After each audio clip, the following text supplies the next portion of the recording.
Hi! So, eto na. Eto na, mga lalabs. Diba, sabi ko kung meron akong bili na isda. Itong isda na bili natin kanina. Hihiwain natin. Ang laki, diba?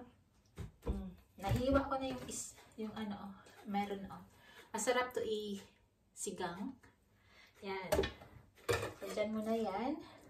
Continue natin hiwain to. Ng dahan-dahan. Tapos, gawin natin ulam mamaya, diba? Yan. Saan na ba yung scissor ko? Kailangan ko ng scissor kasi yung aking tawag dyan is hindi ganun katulas. Ano basta,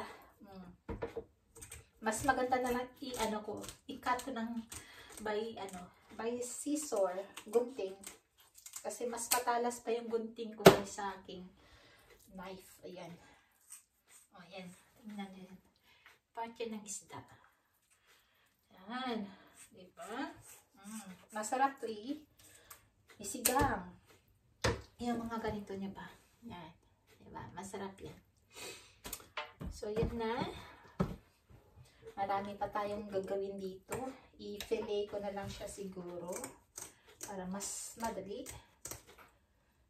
Mas matulis pa yung, mas matalas pa yung gunting ko kaysa aking knife. Ganon. Ganon dito sa amin, sa Europa. Wala kaming itak. Wala kaming itak na pang-itak. Ganon, panghiwa. Mas more sa kitchen knife na hindi naman ganun katalas. Kaya gunting na lang. Gunting. Mas mabilis. Ano pala ito? Dyan, basta. Tinanggal ko na yung niya.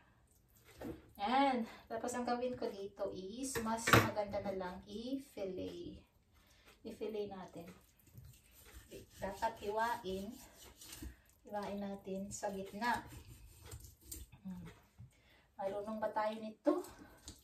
Kasi hindi naman tayo fisherwoman. Fisherwoman. Try natin. Kasi gusto ko talagang isda na to. Kaya binili ko talaga to kanina. Kasi fresh from the sea na. Ganun mag-fillet. Basta i-fillet lang natin. Diyan lang kayo. Pagtsagaan ko muna tong knife ko. Hindi ganun katalas. Pero importante na ma-fillet natin ito ng maayos. Para naman masarap sa dinner mamaya ang ating maging ulam. Ganun ba yun? Basta i-fillet.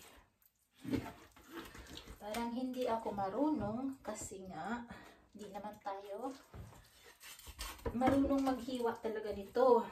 Kasi makadalasan ay bumibili ako ng hiwa na. Kanina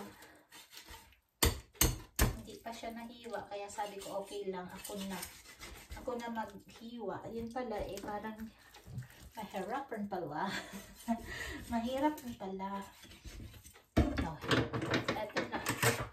I-cut ko na. Sobrang mahirap. Baka hindi maganda at masira yung pagka-fillet. Hindi maganda sa pagkainan. Ganon dapat. Ayan. Na-fillet na natin yan. Diba? Meron tayong pag-fillet. So, yan lang.